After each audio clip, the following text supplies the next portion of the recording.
Hello. Thank you all for joining us. I'm Ron Freeman, the CEO of Everything Senior Living. Today I'm joined by a guest who wants to share his insights into communities and how they're managing the COVID-19 crisis. Because it is unprecedented and a unique time for everyone because of COVID-19, but really especially for seniors and seniors who are living in senior living. So we are joined by Gary, our guest today. Gary is a long-term friend of Everything Senior Living, who has over 40 years experience as an executive director, as an owner, as a partner in senior living and skilled nursing communities, not just in one state, but in many states across the country. So really appreciate, Gary, you coming on board today and sharing with us your wisdom from your longevity in the industry. Thank you, Ron. It's good to be here. Yeah, it's really good to see you. So this It's is good to see you. this is fun since Gary and I have known each other for quite a few years. I really do appreciate your joining us. So the first question I have for you this morning is, COVID-19, they call it, it's a novel virus, right? It's never hit human population before. However, infectious disease is not novel to the senior living industry. It's something they have had to deal with. Can you share with us a typical protocol that a community would activate once they're notified that there's an infectious disease within their community? Well, there's quite an involved protocol for most states in terms of a contagious disease going through the community. I think we've all experienced that as administrators. The neurovirus, there's all kinds of requirements should that occur in your building. The state and federal regulations have protocols that we have to follow. A lot of that is measuring as identifying it and measuring it, and then of course the protocols to go into a lockdown or to secure your community and that kind of thing. So the protocols are quite involved. The EDs right now, I'm certain, are just absolutely stressed to the max with regard to reporting. There's daily reporting, not only to the agencies, but to the corporate agencies as well. So it's quite a involved existence for these EDs right now. With this kind of virus that we're experiencing now, we've never experienced anything quite like it. With our senior communities, the seniors are quite vulnerable to this. The priority of any ED is to make sure their residents are safe and kept as safe as possible. And secondly, that the staff is safe and that they're monitoring that on an hourly basis. The Also the staff that are coming and going on shifts, they're having to monitor that quite closely. Of course, they're dealing with families and their concern that they have for their loved ones that's in the communities, as well as they're dealing with their corporate agencies or their corporate ownerships, trying to make sure that reports are sent in. So executive directors are stressed probably to the max all across this country. I understand there's about 24 to 2,500 cases of deaths reported in senior livings right now, and between about 15 and 16,000 cases reported.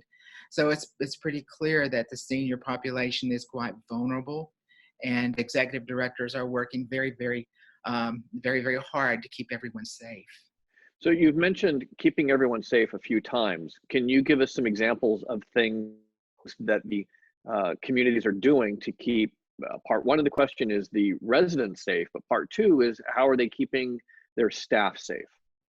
Well, the first thing that I think that comes across my mind is as soon as you had the confirmed case, most senior livings are going into what we can call a lockdown situation where we stop visitors.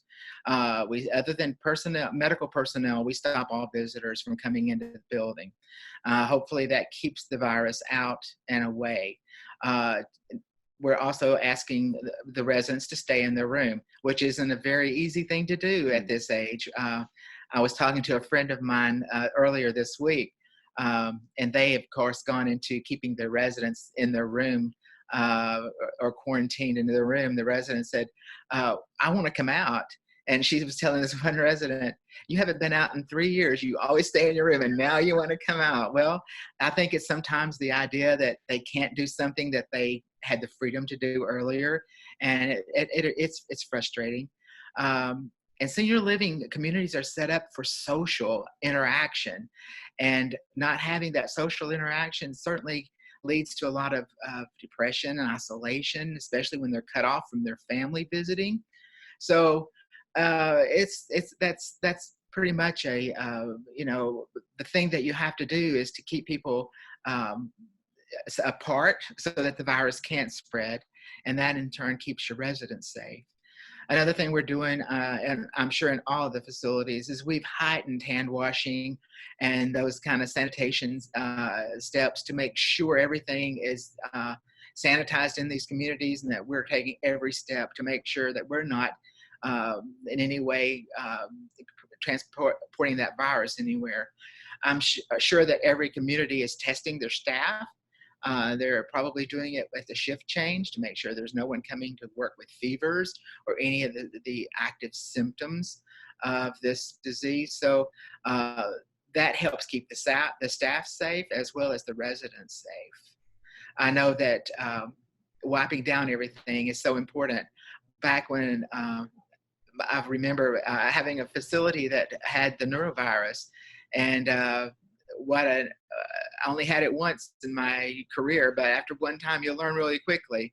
I know we were wiping down handrails, countertops, doorknobs, elevator buttons, every shift to make sure that we weren't letting that virus spread. So I know that the buildings are doing that right now as well.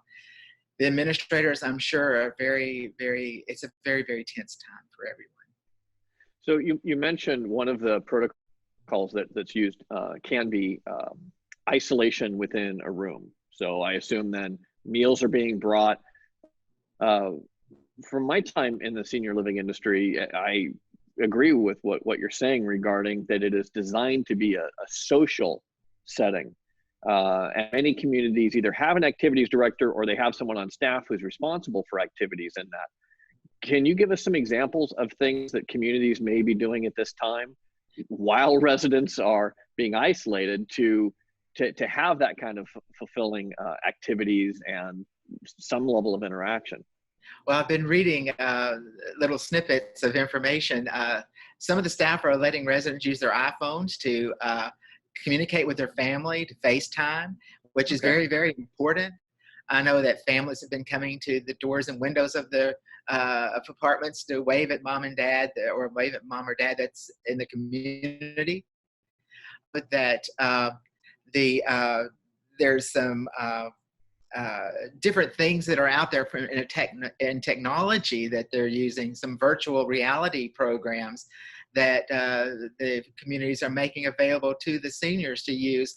I know I read a story just this last week about a lady going diving with dolphins with a virtual reality, and she was just so impressed. So keeping them busy, keeping them positive, because what we're fighting, not only a virus, but we're fighting the depression and the isolation that comes with this staying isolated from others. So there's a lot of depression that we're having to watch, not only with the residents that we're caring for, but their families. I know that families, I'm hoping, are being very encouraged to contact their EDs through emails to find out how things are going, what's being done, but also they're taking that few moments to send that ED a thank you note, just saying thanks for what you're doing, because it's not an easy job to balance all of that responsibility.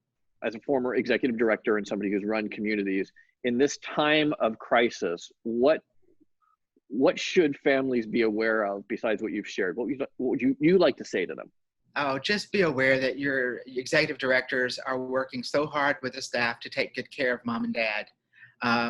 We understand that your most valuable family member if you're fortunate enough to have a mom and dad at this age, that they're working very hard around the clock to make sure that they're safe and they're taken care of. Reach out to them, ask any kind of questions you need to ask, shoot them emails, text messages, whatever way that you've established a communication with that executive director. But most of all, tell them thanks, and that you're supporting them. They need to hear that support, because you hear very little sometimes when you're running around trying to make sure that every T is crossed and every I is dotted. At the end of the day, they're sending in numerous reports to everyone about what's going on that day, any new cases that's been identified. So shoot them an emails. I know I can relate this to when Hurricane Matthew came through the Southeast, and I evacuated about 130 people out of my assisted living community and staff members to a safe place. I remember getting emails from families saying, "Thank you, you're doing a great job." That really made our burden light. And we read every one of those emails. Every one was shared with the staff. So I know that they need your support right now. They're doing a job that they love. You don't do this kind of work without totally loving it. And they're doing a job that they love. But sometimes that extra word or two from a family member means the world. I thank you for the reminder. When I was an executive director, I remember very, very few times I would actually get a card or a handwritten note. And those were so special to me. I kept a file just because, as I'm hearing you say, that there are everybody in the senior living industry right now, the executive directors, caregivers, wellness directors, chefs, servers, they're all working so hard. They are not isolating themselves, so they're putting themselves at risk, and they are loving our seniors, helping them, serving them, and a thank you goes an awful long way, and the handwritten note goes a real long way. So I think Gary and I would like to encourage everyone listening, if you know somebody in that industry, you have a lot of power and opportunity in your hands to write something or to email and get that into their hands, because those moments of reading those and seeing that somebody appreciates the love and care you're giving your family member really means a lot to them. It means so much. It does. Just reach out to them. They love what they do. The caregivers, the executive directors, the chef, everybody there is there for those residents. And they go in there very willingly to take good care of these folks. So any kind of word of support and encouragement. I know that some of them are probably stretched rather thin because some of the staff may be out with illnesses and that kind of thing. So some of them are probably doing double duty right now. So just those notes of encouragement and thank you will mean a whole lot to these seniors, to these workers.